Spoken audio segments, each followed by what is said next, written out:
الحمد لله رب العالمين، والصلاة والسلام على أشرف الأنبياء والمرسلين وعلى آله وأصحابه أجمعين وبارك وسلم. إن الله وملائكته يصلون على النبي يا أيها الذين آمنوا صلوا عليه وسلموا تسليما. اللهم صل على سيدنا ونبينا وشفيعنا وحبيبنا ومولانا محمد وعلى آله وأصحابه وبارك وسلم صلاة وسلاما عليك يا رسول الله وعلى آلك وأصحابك يا خير خلق الله.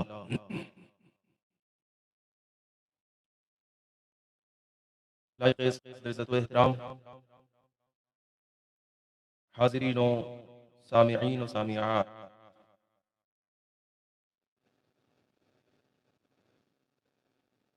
الحمدللہ درس قانون شریعت کا پہلا حصہ گزشتہ ہفتے پورا ہوا۔ ایک حصے سے مراد ایک چیپٹر اور ایک سبق، یعنی اللہ تبارک و تعالیٰ کی ذات و صفات کے عقیدے، اس سلسلے میں بیان مکمل ہوا، اور اب ہم یہاں سے یہ جانیں گے کہ نبی اور رسول کے لیے کیا کیا باتیں ہمارے دین میں بتائی گئیں، اور انبیاء کرام رسولان عظام کی ذات و صفات کی کیا شان ہے، اور ان کے سلسلے میں ہمارا کیا عقیدہ ہونا چاہیے، یہ بھی جاننا بہت ضروری ہے۔ اس لیے کہ ممکن ہے کہ ہم نبی کے لیے جس چیز کا ہونا ضروری ہے، واجب ہے، اور اس کا عقیدہ رکھنا بھی ضروری ہے، اگر ہم نے اس عقیدے کو نہ جانا اور نہ جاننے کی بنیاد پر کبھی اس کے خلاف ہماری زبان سے نکل گیا، یا ہم نے ایسی بات جو اس کے خلاف ہو اس کا عقیدہ کر لیا، تو پھر ایمان سے ہاتھ دھو بیٹھنے کا خطرہ اور ہلاکت کا موجب ہوگا۔ اس لیے یہاں سے مصنف قانون شریعت نے نبی اور رسول کا عنوان شروع کرنے سے ہی یہ فرمایا کہ جس طرح اللہ تعالیٰ کی ذات و صفتوں کا جاننا ضروری ہے، اسی طرح یہ بھی جاننا لازم ہے کہ نبی میں کیا کیا باتیں ہونی چاہیے اور کیا کیا نہ ہونا چاہیے، تاکہ آدمی کفر سے بچا رہے۔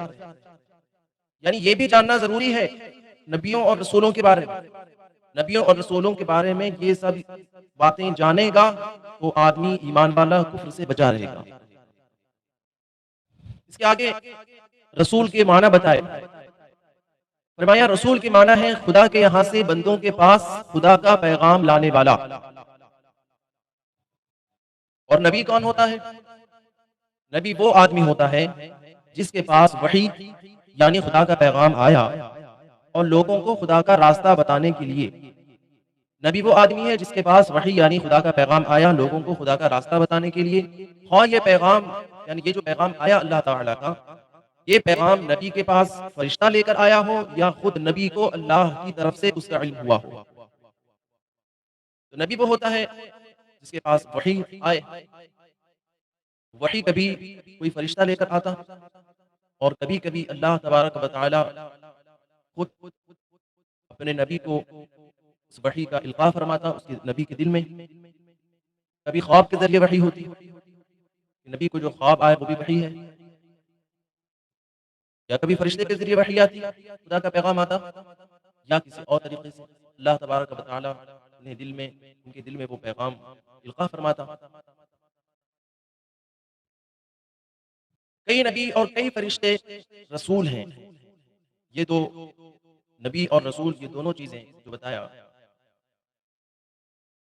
کہ رسول کے معنی ہے خدا کے یہاں سے بندوں کے پاس خدا کا پیغام لانے والا، اور نبی وہ آدمی ہے جس کے پاس خدا کی جانب سے وحی آئی۔ تو رسول فرشتے بھی ہیں، رسول بعض فرشتے بھی ہیں، لیکن نبی صرف آدمی ہے۔ کوئی فرشتہ نبی نہیں ہے، لیکن بعض فرشتے رسول بھی ہیں۔ بعض فرشتوں میں جو رسول ہیں ان میں حضرت جبرائیل علیہ السلام، حضرت اسرافیل علیہ السلام، حضرت میکائیل علیہ السلام، حضرت عزرائیل علیہ السلام کا نام آتا ہے، لیکن نبی سب آدمی تھے۔ اور آگے فرمایا نبی سب مرد تھے، نہ کوئی جن نبی ہوا نہ کوئی عورت نبی ہوئی۔ عبادت ریاضت کے ذریعے سے آدمی نبی نہیں ہوتا، یعنی آدمی اگر خوب عبادت کرے، خوب ریاضت کرے اور کوشش کرے نبی ہونے کی، فرمایا عبادت ریاضت کے ذریعے آدمی نبی نہیں ہوتا، محض اللہ تعالیٰ کی مہربانی سے نبی ہوتا ہے، اس میں آدمی کی کوشش نہیں چلتی۔ البتہ نبی اللہ تعالیٰ اس کو بناتا ہے جس کو اس لائق پیدا کرتا ہے جو نبی ہونے سے پہلے ہی تمام بری باتوں سے دور رہتا ہے اور اچھی باتوں سے صبر چکتا ہے۔ نبی میں کوئی ایسی بات نہیں ہوتی جس سے لوگ نفرت کرتے ہیں، یعنی آدمی فرمایا کہ خود اپنی کوشش سے تو نبی نہیں ہو سکتا، اللہ پاک اپنے فضل سے جسے چاہتا ہے نبوت عطا فرماتا ہے اور وہ نبی ہوتا ہے، لیکن اللہ تبارک و تعالی اسی کو نبوت عطا فرماتا ہے جس کو اس لائق پیدا کرتا ہے کہ وہ نبی ہونے سے پہلے ہی تمام برائیوں سے دور رہتا ہے اور تمام اچھی باتوں سے صبر چکتا ہے۔ نبی کے متعلق ایک یہ عقیدہ ہے جس کو ابھی میں نے پڑھا آخر میں کہ نبی میں کوئی ایسی بات نہیں ہوتی جس سے لوگ نفرت کرتے ہیں، کوئی ایسی بات نہیں ہوتی، کوئی ایسی بات نہیں ہوتی جس سے نفرت کرتے ہوں۔ اس میں تمام طرح کے عیب آ گئے، اس لیے کہ عیب کی باتوں سے لوگ نفرت کرتے ہیں، بری باتوں سے لوگ نفرت کرتے ہیں، لہذا انبیاء کرام بری باتوں سے پاک ہیں۔ اسی طرح کچھ بیماریاں ہیں جن سے لوگ پرہیز کرتے ہیں، جن سے لوگ نفرت کرتے ہیں۔ حضرت ایوب علیہ السلام کے بارے میں یہ جو روایت ہے کہ آپ کو شدید مرض لاحق ہو گیا اور پورے جسم میں آبلے پڑ گئے تھے، آپ نہایت شدید مرض میں ہوئے تھے، اور یہ اللہ تبارک و تعالیٰ کی جانب سے ان پر آزمائش تھی۔ اس میں یہ بات کہ معاذ اللہ کی ان کے جسم کی ایسی حالت ہو گئی تھی کہ ان کے جسم میں کیڑے پڑ گئے تھے، معاذ اللہ کچھ لوگ اس طرح کی بھی باتیں کرتے ہیں، تو ایسا نہیں ہے۔ جسم میں کیڑے پڑنا تو ایسی چیز ہے کہ لوگ نفرت کرتے ہیں، اور نبی کے متعلق یہ عقیدہ ہے کہ نبی ایسے تمام پاک ہوتے ہیں جسے لوگ نفرت کرتے ہیں۔ لہذا جب ہم یہ عقیدہ جانے ہوں گے کہ نبی تمام ایسی باتوں سے محفوظ اور پاک ہوتے ہیں جس سے لوگ نفرت کرتے ہیں، خواہ وہ بیماری ہی کیوں نہ ہو، ایسی بیماری جس سے لوگ نفرت کرتے ہیں، نبی کریم تمام انبیاء کرام تمام رسولان اعظام اس سے محفوظ ہیں۔ جب ہم یہ جانیں گے تو ایسی باتوں کا جہاں پر صدور ہوگا، جہاں پر سنیں گے تو پھر ہم اسے بتا سکتے ہیں کہ یہ ایسا نہیں ایسا ہے، کہ نبی تو کسی نفرت والی بات سے پاک ہوتے ہیں۔ آگے فرمایا نبی کا چال چلن یعنی عادت اخلاق، چال چلن یعنی اردو ہے، چال چلن اردو میں مراد ہوتا ہے عادت اخلاق۔ نبی کا چال چلن، شکل و صورت، حسب و نسب یعنی ان کے باپ دادا آبا و اجداد اور ان کا کام کاج وغیرہ، حسب و نسب، طور طریقہ، بات چیت سب اچھے اور بے عیب ہوتے ہیں۔ کیا فرمایا؟ نبی کا چال چلن اچھا اور بے عیب، ایک ایک چیز لے کے چلیں۔ اس میں یہ بھی فرمایا کہ نبی کی شکل و صورت بھی سب سے اچھی ہوتی ہے، سب اچھے، شکل و صورت بھی اچھی اور بے عیب۔ اب یہاں جب یہ عقیدہ ہے اہل سنت کا اور قرآن و حدیث کے مطابق جب یہ عقیدہ واضح ہے کہ نبی کی شکل و صورت بھی اچھی ہے، تو آپ غور کریں کہ انگریز سائنسدانوں کا وہ جو نظریہ ہے جس کو انگریز سائنسدان جس کا نام چارلس ڈارون تھا، اس نے یہ نظریہ دیا، یہ کہا کہ انسان پہلے بندر تھا معاذ اللہ، پھر دھیرے دھیرے دھیرے دھیرے وہ آج کی شکل کا اچھا خوبصورت انسان بنا۔ اس کو ایولیوشن کہتے ہیں۔ اس کا نظریہ سب سے پہلے اس سائنسدان نے دیا۔ اب آپ غور کریں کہ یہ نظریہ ہے انسان پہلے بندر تھا اور سب سے پہلے انسان حضرت آدم علیہ السلام۔ عقیدہ تو یہ ہے قرآن و حدیث کا کہ انسان کے نبی کی شکل و صورت اچھی ہوتی ہے، اور معاذ اللہ اگر تم یہ کہو کہ انسان پہلے بندر تھا تو سب سے پہلے انسان حضرت آدم علیہ السلام ہے، تو بتائیے کتنا بڑا عیب ان پر آ رہا ہے اور کتنی بڑی گستاخی ہو رہی ہے ان کی۔ دوسری بات یہ ہے کہ اللہ تعالیٰ نے ارشاد فرمایا، یہ تو سائنسدان ہیں، یہ اپنی تحقیق کرتے ہیں، ان کی تحقیق کی کیا حیثیت، ان کی تحقیق کی کیا اوقات؟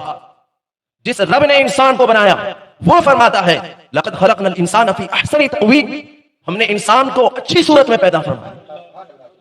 تو جب انسان کو اچھی صورت میں پیدا فرمایا تو انسان پہلے انسان بھی اچھی صورت میں تھے اور اب بھی انسان اچھی صورت میں ہے اور آخری انسان بھی اچھی صورت میں ہوگا۔ جس رب نے انسان کو بنایا اس سے پوچھو، اس کا فرمان ہے کہ انسان کو ہم نے اچھی شکل و صورت میں پیدا فرمایا۔ لہذا آج کل اسکولوں کالجوں میں یہ جو پڑھایا جاتا ہے یہ بالکل اسلامی نظریہ، اسلامی عقیدے کے خلاف ہے، بالکل خلاف ہے۔ اسکولوں کالجوں میں بچے یہ سن کر ظاہر سی بات ہے کہ وہ اسی پر یقین رکھتے ہوں گے، اور اگر انہوں نے یہ سوچ لیا کہ ہم نے تو پڑھا ہے کہ انسان پہلے بندر تھا اور ہم نے یہ بھی پڑھا ہے دینی باتوں میں کہ سب سے پہلے انسان آدم علیہ السلام ہے، پھر وہ کیا سوچے گا؟ اب اگر اس نے بری شکل و صورت کا عقیدہ کر لیا حضرت آدم علیہ السلام کے متعلق، پھر اس کے ایمان کی کیا خیر رہے گی؟ اس لیے اپنے آپ کو ایسی دینی تعلیم سے مزین کریں، اپنے بچوں کو بھی یہ دین سکھائیں، قرآن اور حدیث کے یہ عقیدے بتائیں، تاکہ کسی طرح سے کہیں بھی ان کا ایمان خراب نہ ہو، ان کا عقیدہ خراب نہ ہو۔ جو اسکول میں پڑھایا جاتا ہے وہ پڑھایا جاتا ہے، لیکن عقیدہ تو ہم اس کے موافق نہیں کر لیں گے نا، عقیدہ تو ہم اس کے مطابق کریں گے جو قرآن اور حدیث نے فرمایا۔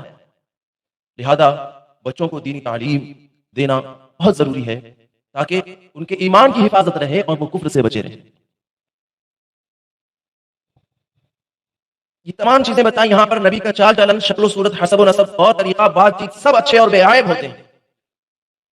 آگے فرمایا نبی کی عقل کامل ہوتی ہے، نبی سب آدمیوں سے زیادہ عقل مند ہوتا ہے، بڑے سے بڑے حکیم فلسفی کی عقل نبی کے عقل کے لاکھویں حصے تک بھی نہیں پہنچتی۔ اللہ تعالیٰ نے نبیوں کو وہ عقل عطا فرمایا کہ بڑے سے بڑا حکیم، بڑے سے بڑا فلسفی بھی ان کی عقل کے لاکھویں حصے تک نہیں پہنچ سکتا۔ کچھ لوگ فلسفیوں کی باتیں اور ان کے قول کے امیج وغیرہ بنا کر شیئر کرتے ہیں کہ فلاں فلسفی نے یہ کہا، افلاطون نام کا ایک فلسفی ہے اس نے یہ کہا، ارسطو نے یہ کہا۔ ارے وہ تو حکیم ہے یا فلسفی ہے، وہ اس کی عقل کہاں تک؟ فرمایا کہ نبی کی عقل کی تو وہ شان ہے کہ بڑے سے بڑا حکیم فلسفی ان کی عقل نبی کی عقل کے لاکھویں حصے تک نہیں پہنچ سکتی۔ تو بجائے حکیم اور کسی فلسفی کی بات اور اس کے کہے ہوئے کو عام کرنے کے، نبی پاک صلی اللہ تعالی علیہ وسلم کی حدیثوں کو عام کریں کہ حضور صلی اللہ تعالی علیہ وسلم تو نبی ہیں جن کے عقل کی یہ شان ہے، لاکھوں درجے زیادہ اونچی عقل، اور حضور ہمارے سرکار دو عالم صلی اللہ تعالی علیہ وسلم صرف نبی نہیں، سید الانبیاء ہیں، تمام نبیوں کے سردار ہیں۔ تو آپ کی عقل اور آپ کے فرمان کتنے عقل مندانہ ہوں گے اور کتنے سبق آموز ہوں گے۔ لہذا حدیث کریمہ بجائے فلسفیوں اور حکیموں کی باتوں کو عام کرنے کے حدیثوں کو عام کریں۔ آگے فرمایا جو یہ مانے کہ کوئی شخص اپنی کوشش سے نبی ہو سکتا ہے وہ کافر ہے۔ کوئی شخص اگر یہ کہے کہ کوئی غیر نبی، کوئی یہ کوشش کرے کہ میں کسی طرح سے نبی ہو جاؤں، یا یہ کہ یہ مانے کہ کوئی شخص اپنی کوشش سے نبی ہو سکتا ہے وہ کافر ہے، اور جو یہ سمجھے کہ نبی کی نبوت چھینی جا سکتی ہے وہ بھی کافر ہے۔ آگے عقیدہ بیان فرمایا معصوم کون ہے؟ فرمایا نبی اور فرشتہ معصوم ہوتا ہے، یعنی کوئی گناہ اس سے نہیں ہو سکتا۔ نبی اور فرشتے کے علاوہ کسی امام اور ولی کو معصوم ماننا گمراہی اور بد مذہبی ہے۔ اگرچہ اماموں اور بڑے بڑے ولیوں سے بھی گناہ نہیں ہوتا، لیکن کبھی کوئی گناہ ہو جائے تو شرعاً محال بھی نہیں ہے۔ لہذا معصوم صرف نبی اور فرشتہ۔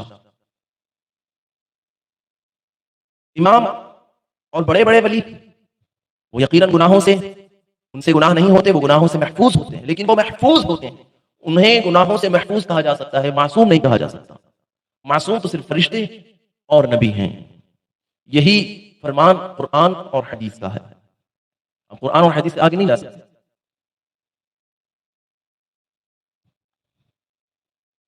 شیعہ فرقے کا یہ عقیدہ ہے کہ اہل بیت اور امام 12 امام معصوم ہیں، معاذ اللہ۔ تو یہ ان کا عقیدہ اہل سنت کے عقیدے کے خلاف ہے۔ آپ اگر کہیں دیکھیں کہ کہیں یہ لکھا ہو یا کہیں کوئی کہے کہ سیدہ پاک معصومہ یا معصوم علی یا معصوم علی اصغر، اس طرح کی باتیں جہاں آپ سنیں تو فوراً اس کو غلط جانیں اور بتائیں کہ یہ غلط ہے۔ اسی لیے بچوں کو بھی معصوم نہیں کہہ سکتے، بچوں کو بھی معصوم نہیں کہا جا سکتا، نادان کہہ سکتے ہیں، بے گناہ بھی کہہ سکتے ہیں، چھوٹا ہے، بچہ ہے، مکلف نہیں ہوا، لیکن معصوم نہیں کہہ سکتے۔ معصوم وہ ہوتا ہے جس سے کبھی کسی حالت میں گناہ ہو ہی نہیں سکتا۔ تو انسان اگرچہ بچہ ہے تو معصوم تو نہیں ہے، ایسا تو نہیں کہ کبھی کسی حالت میں گناہ ہو ہی نہ۔ لہذا یہ عقیدہ رکھنا بھی بہت ضروری ہے۔ آگے فرمایا اللہ کا پیغام پہنچانے میں نبی سے بھول چوک نہیں ہو سکتی، محال ہے، یعنی کسی نبی سے اللہ تعالیٰ کا پیغام پہنچانے میں بھول چوک ہو، یہ محال ہے، کبھی نہیں ہو سکتا۔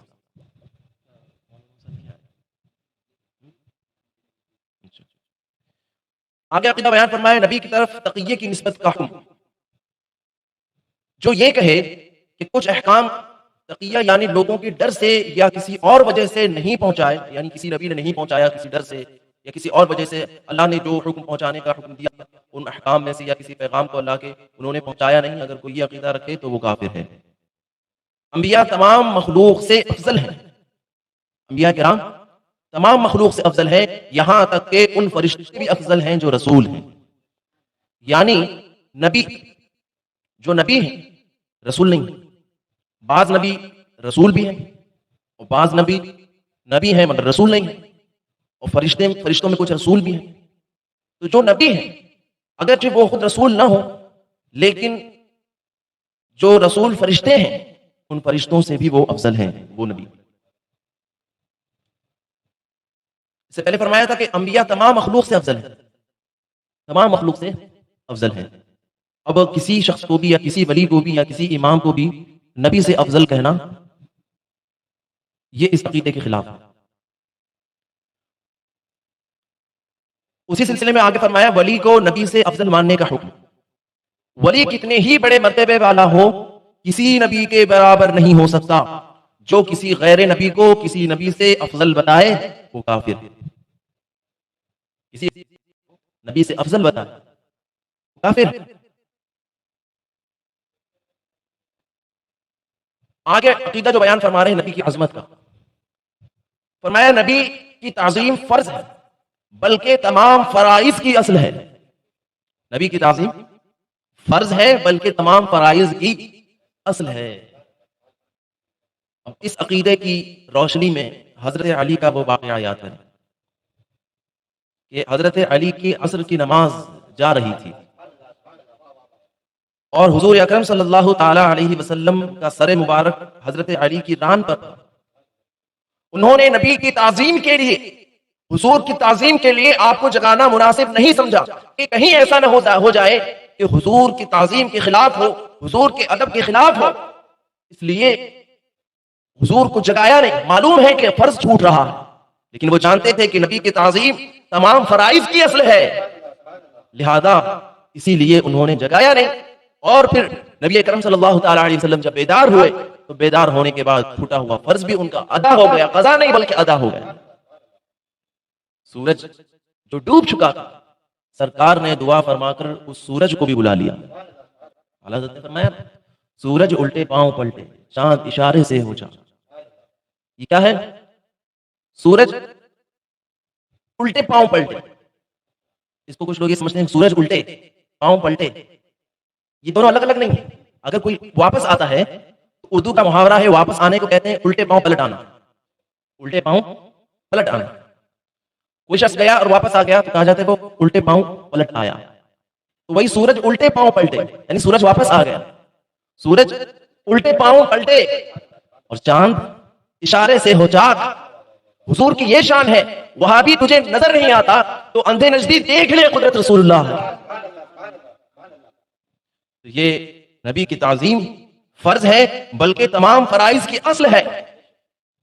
یہ عقیدہ حضرت علی جانتے تھے کیونکہ وہ صحابی تھے، لیکن یہ وہابی اس تعظیم کو نہیں جانتا، نہیں مانتا، اس لیے کہ یہ وہابی. کسی نبی کی ادنا توہین، آگے فرمایا کسی نبی کی ادنا توہین یعنی چھوٹی سے چھوٹی توہین، کسی نبی کی ادنا چھوٹی سے چھوٹی بھی انسلٹ، توہین، ٹرول یا تکذیب یعنی جھٹلانا کیا ہے؟ کفر ہے.